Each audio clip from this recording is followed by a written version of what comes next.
Beberapa hari yang lalu, gamer Indonesia ramai membicarakan satu hal yang bikin kita semua geleng-geleng kepala. Tiba-tiba di akun Steam kita muncul label IGRS, Indonesian Game Rating System. Sekilas terdengar bagus, Indonesia punya rating game sendiri. Tapi masalahnya, begitu dicek lebih dekat, hasilnya itu bikin bingung. Game kayak PUBG nih, bisa terlihat seolah-olah cocok buat bocil. Dapat rating 3+, coba. Bocah 3 tahun boleh main PUBG. Sementara Upin Ipin Universe itu malah di rating 18 tahun tuh. Lu harus dewasa dulu buat main Upin Ipin. Nah, kalau sampai begini, pertanyaannya tuh bukan lagi rating game itu perlu atau enggak. Pertanyaannya berubah menjadi kalau memang ini sistem rating game nasional yang udah dirilis di Steam, sistem digitalnya tuh udah siap apa belum? Setelah kontroversi ini viral, Komdiji menjelaskan bahwa kemunculan label IGRS di Steam ini terjadi karena miskomunikasi dan proses yang belum matang. Bayangin teman, kita beli game jutaan nih, gak bisa dimainin. Bukan salah gamenya, karena ratingnya nggak sesuai. Dan malah game-game yang berbahaya untuk anak, ratingnya malah muncul. Steam disebut sudah meminta maaf, dan label-label yang janggal itu kemudian diturunkan. Kalau kita berhenti di situ, oke, kita stop di situ. Ini mungkin masalah terdengar sederhana, seolah-olah cuma ada kesalahan teknis. Tapi ini menunjukkan ketidakprofesionalan dalam bekerja. Gua nggak ngerti, dan gua yakin pasti ada seseorang yang memaksa IGRS itu ditampilkan. Ini gua nggak memihak siapapun, tapi kita pakai logika aja. Lu bayangin Steam ngurusin game yang nilainya mungkin udah sampai miliaran dolar. Masa dia mess up di production?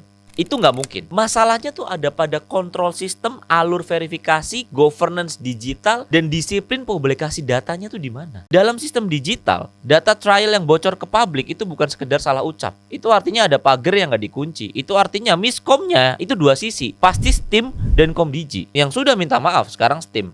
Kita nggak minta Komdiji minta maaf aja juga sih, karena nggak bakal dilakuin juga. Teman-teman, saya mau tegasin dari awal, gue bukannya nggak setuju game itu perlu klasifikasi usia. Secara internasional itu udah ada dan udah mature. Gue setuju anak-anak perlu perlindungan dari game yang tidak layak dimainkan di umur dia. Dan gue mempertanyakan apakah Indonesia perlu punya sistem rating game sendiri, yang mana sudah ada yang lebih mature buat ngebuat rating game. Jadi video ini bukan untuk menyerang idenya, gue justru mau men-challenge idenya. Bukan juga untuk menolak regulasinya. Gue mau lihat kesiapannya sampai detik ini sampai mana. Jadi hari ini gue mau bandingin websitenya IGRS dengan ESRB yang biasanya dipakai Amerika dan Kanada, Entertainment Software Rating Board. Dan gue juga mau bandingin dengan PEGI, Pan European Game Information. Apakah IGRS ini setara secara sistem dan kesiapan dengan website-website rating di luar negeri? Sebelum itu, sekarang kita luruskan dulu. IGRS adalah Indonesia Game Rating System, sistem klasifikasi usia untuk game di Indonesia. Secara konsep ini sebenarnya masuk akal karena tidak semua game cocok untuk semua umur. Orang tua butuh panduan, anak-anak butuh perlindungan. Publisher dan platform juga butuh standar yang jelas. Di dalam IGRS ini ada kategori seperti 3+,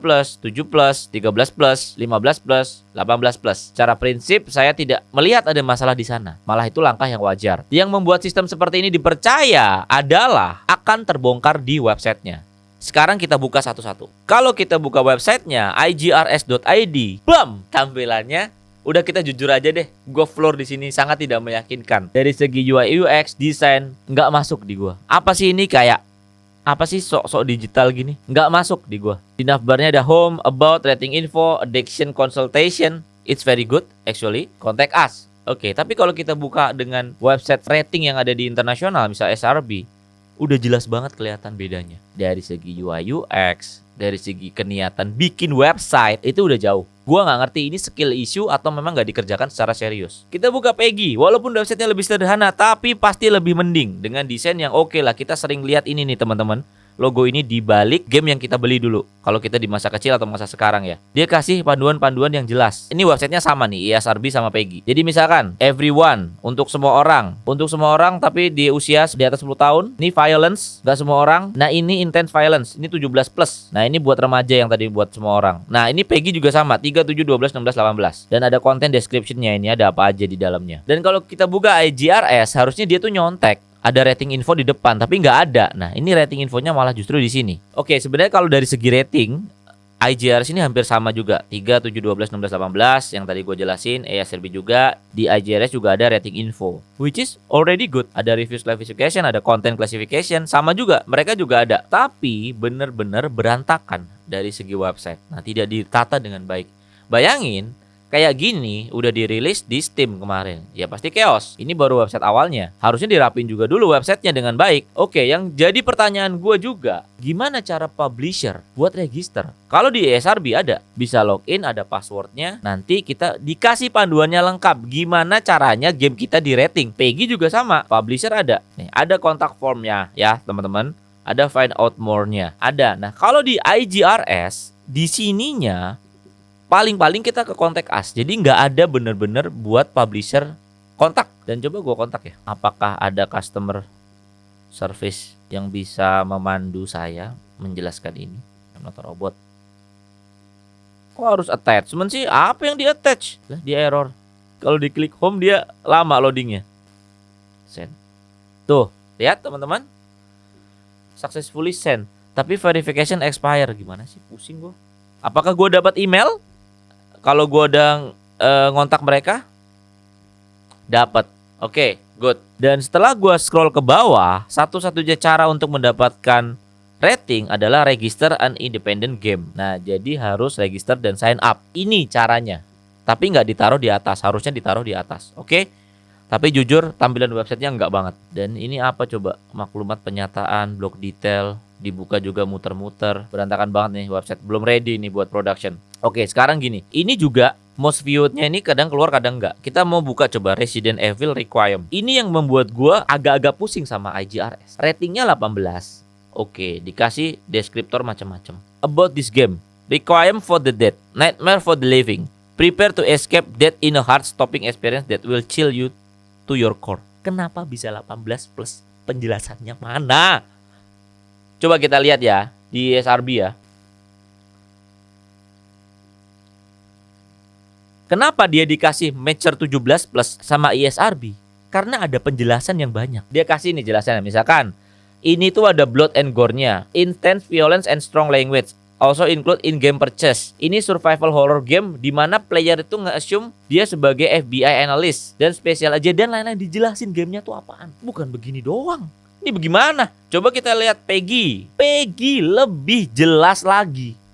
Bahkan release date and platform. Ada apa aja, advice for customer, brief outline of the game, content, jadi other isunya apa. Dan ini gue yakin diketik sama orang, bener-bener dikurasi. Kalau ini diketik sama apa? AI. Gimana coba, masa begini doang game detailnya? Kita nggak menjelekkan ya, kita apa adanya di sini. Jadi kesiapannya tuh menurut gue masih nggak ada. Jadi penjelasan begini tuh ya menurut gue nggak cukup ya. Dan ketika orang jadi nggak bisa main game gara-gara ini dan penjelasannya gitu doang, dia pasti marah gitu. Bukan berarti kita salah dan kita nggak mau melindungi warga Indonesia. Enggak, tapi udah ada sistem rating yang lain loh, yang lebih proper.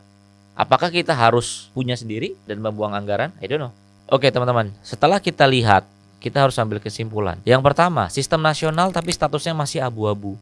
Kalau ini benar-benar sistem rating nasional, status tiap data harus crystal clear. Bukan samar, bukan datanya kayak tadi. Enggak. Terus kita nggak bisa ngandelin penjelasan setelah viral. Kita nggak bisa ngandelin asumsi publik. Kalau publik masih harus bertanya ini resmi atau belum, berarti ada masalah di desain informasinya. Dan yang kedua, trial data kok bisa muncul ke publik. Nah ini yang bikin saya paling heran. Dengan sistem yang kayak tadi, website yang kayak tadi, wajar trial datanya bisa leak. Dalam sistem digital yang serius, data trial itu nggak boleh jalan-jalan sendiri ke ruang publik. Kalau bisa keluar, kalau bisa ada sampai muncul, ya ada kontrol yang longgar. Dan kalau kontrol dasar seperti ini aja longgar, bagaimana publik bisa yakin pada kualitas klasifikasi yang lebih kompleks seperti game? Terus yang ketiga, klarifikasinya datang belakangan. Masalah di sini adalah pola komunikasi. Di banyak sistem publik di Indonesia, masalah baru dijelaskan setelah ramai. Bukan cara mencegah masalah tuh gimana. Bahkan ketika banyak orang komplain tentang IGRS, banyak buzzer berkeliaran. Dan itu nyata, banyak yang screenshot. Ada orang yang komen dengan narasi-narasi yang sama. Itu kenapa bisa begitu? Nah ini kebiasaan yang berbahaya menurut gua. Karena trust publik itu nggak dibangun dengan klarifikasi loh. Trust itu dibangun dengan sistem yang sejak awal udah transparan. Yang keempat, gua yakin IGRS ini niatnya baik banget. Niat baik yang nggak ada quality control itu bisa merusak tujuan awal. Karena saat publik menilai hasil yang absurd kayak kemarin, yang diingat tuh bukan niatnya,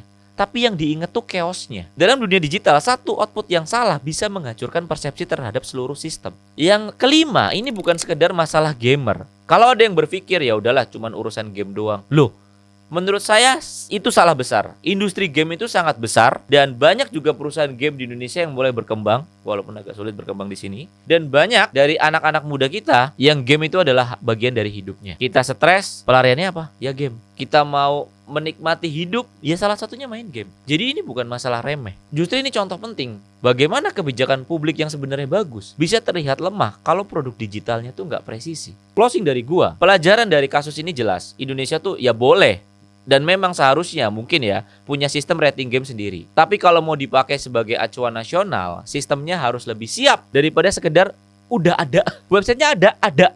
Tapi dibuka kayak tadi. Dia harus jelas, dia harus transparan, dia harus konsisten di setiap game, explanation-nya, cara daftarnya. Dan dia harus bisa dipercaya. Website IGRS menurut saya tidak oke secara visual. Bikin orang bingung, desain sistemnya berantakan, apalagi game yang direview. Yang diuji oleh publik sekarang itu bukan cuma desain websitenya. Yang diuji adalah kepercayaannya. Dan kalau publik tidak yakin mana yang resmi, mana yang pantas dipakai, mana yang trial, mana yang valid, yang rusak itu bukan cuma rating game. Yang rusak adalah kepercayaan terhadap sistem itu sendiri. Dan di era digital, kepercayaan itu mahal. Sekali jatuh, membangunnya jauh lebih susah daripada sekedar memperbaiki tampilan website. Jadi kepada para pihak mungkin yang relate atau mengurus sistem IGRS, mungkin bisa diperbaiki dari segi websitenya dulu. Dari segi konten websitenya, isi IGRS itu sendiri apa, ngapain dibuat itu, saya tidak melihat itu di websitenya. Dan jangan sampai ada miskomunikasi lagi sehingga orang-orang yang mau main game sekitar seminggu lalu itu chaos berat. Masalah kita itu sekali lagi gue jelasin kalian, ada di apa? Ada di eksekusi. Thank you kalian udah nonton sampai sini. Semoga video gue ini bermanfaat buat semua yang nonton.